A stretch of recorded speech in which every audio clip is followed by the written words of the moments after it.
So today is a very, very big day in Australian cricket. It's a historic day. This is a day that will be talked about for decades to come. This is a day when Australia has lost its wicketkeeper and has again decided to not give Steve Smith back his captaincy, despite the fact that most people are of the opinion that Steve Smith is the best captain in Australia. Now, they've instead chosen to give it to a fast bowler. Now, this is the first time in 60 years that a fast bowler has been the captain of the Australian cricket team. Now, there's several reasons as to why for 60 years we have not had a fast bowler as the captain. We'll look at that in a moment, but I want to first talk about Stephen Smith and how he lost the captaincy in the first place. Now, Stephen Smith was given a one-match suspension for the ICC. The ICC thought that the ball tampering incident that involved David Warner, Bancroft, and Steve Smith was worthy of a one-match suspension. I agree with what the ICC did. My belief is that that was a fair penalty. Now, Cricket Australia, being the virtual signalling woke warriors that they are, thought that they were going to go one step better, and they weren't just going to go a little bit more. They were going to go way, way, way more. They then decided to give the man a 1 year suspension, a year, and to take his captaincy off him. So he became the first cricketer in the history of cricket to lose his captaincy for ball tampering. He also became the first man in cricketing history to get a 1 year suspension for ball tampering. Now, let's have a look at Wikipedia. This is very easy to find. I urge everybody to look it up themselves. Don't just take my word for it. Ball tampering. This is the history of ball tampering since, and we'll have a look at this from 1990. Chris Pringle was caught ball tampering. No 1 year suspension, no loss of captaincy. Michael Atherton was found guilty of ball tampering. Again, no suspension. Didn't miss a single test match. Didn't miss a single match at all. No one-day match, no test match, nothing. He received a fine. That's all he received, a fine for ball tampering. Waqar Younis actually became the first player to ever to receive a suspension and only 50% of his match fee. So in the year 2000 was the first time in the history of international test cricket that a player was suspended for ball tampering. And that was only for one match. Steve Smith got a year. Then a year later, it was Sachin Tendulkar. Again, Sachin Tendulkar was a captain of the Indian cricket team. The Indian Cricket Board did not think that being caught ball tampering was a reason to not make Sachin Tendulkar the captain. And again, no 1 year suspension. 2004, Rahul Dravid. Again, another man who's captained the Indian cricket team. So the Indian Cricket Board are very, very, very clear. They don't think that ball tampering is a reason to lose your captaincy. They also don't believe that it's a reason to have a 1 year suspension.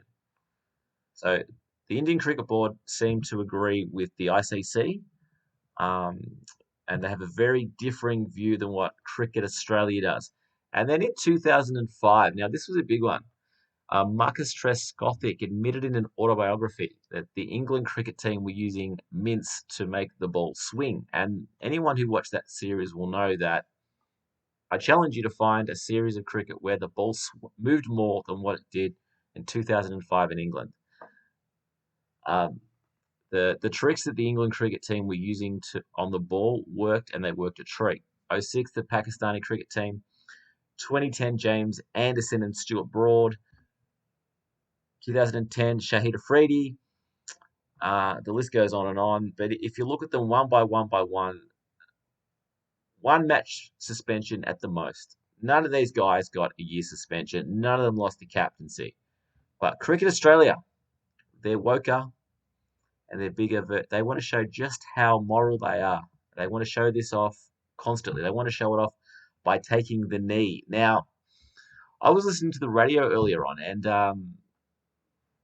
a caller rang in and said that most Australians do not support Black Lives Matter.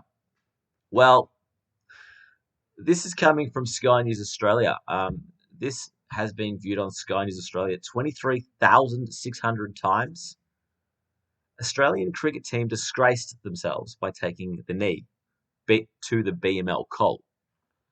Now, how did the public respond to this? Remember, they're saying on the radio that it's wrong to say that the majority of Australians do not support Black Lives Matter. Here we go. The public liked it. 1,075 agreed with the call that the Australian cricket team had disgraced themselves by taking a knee. Only 101. 1,075 support the idea that the Australian cricket team has disgraced themselves. Only 101 disagree and say they have not disgraced themselves. So there you go. That's what the public think.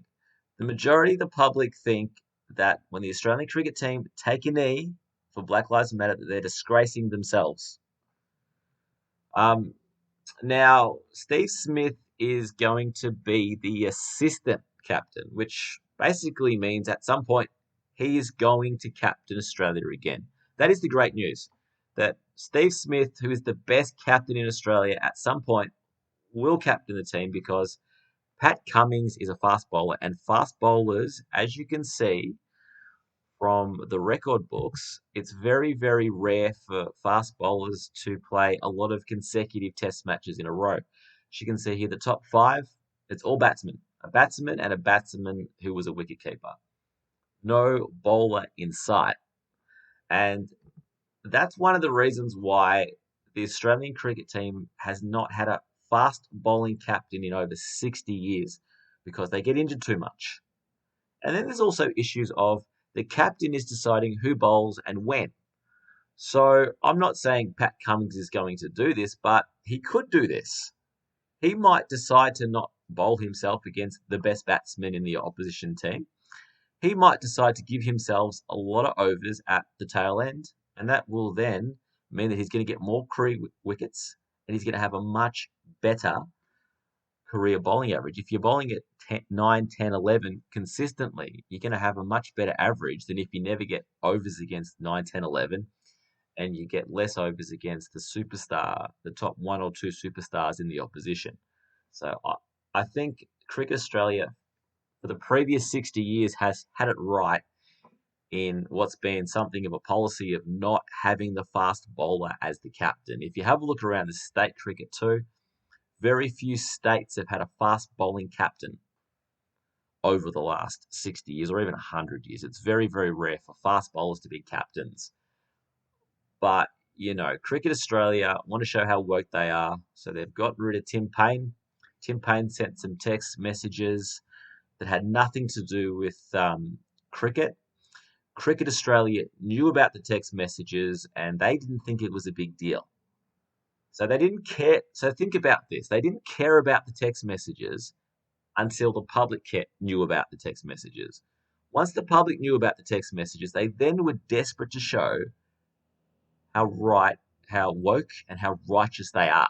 And that's why first step was to get him away from the captaincy. The second step now has been to get him away from the team.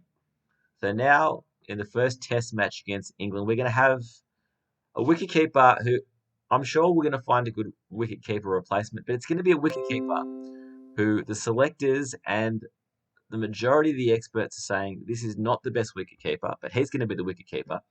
And we're going to have a captain that most of the experts think is not the best option to captain Australia. So Cricket Australia being righteous and being woke is going to cost the Australian team. The Australian cricket team is going to be less likely to win the first test match than what they would have been if they weren't carrying on with this woke, politically correct, righteous nonsense. I'd love to know your thoughts. Have Cricket Australia made the right decision in appointing a fast bowler as the captain for the first time in 60 years, or have they got it wrong? Should Tim Paine still be keeping? And should Stephen Smith be the captain? Does anybody think that Cricket Australia got it right in giving Stephen Smith a 1-year suspension and removing his captaincy? Which means that the ICC got it wrong because the ICC only gave him a 1-match suspension. Who got it right? Was it the ICC or was it Cricket Australia? I think the ICC got it right. Please leave a comment and let me know what you think. I will respond to every comment.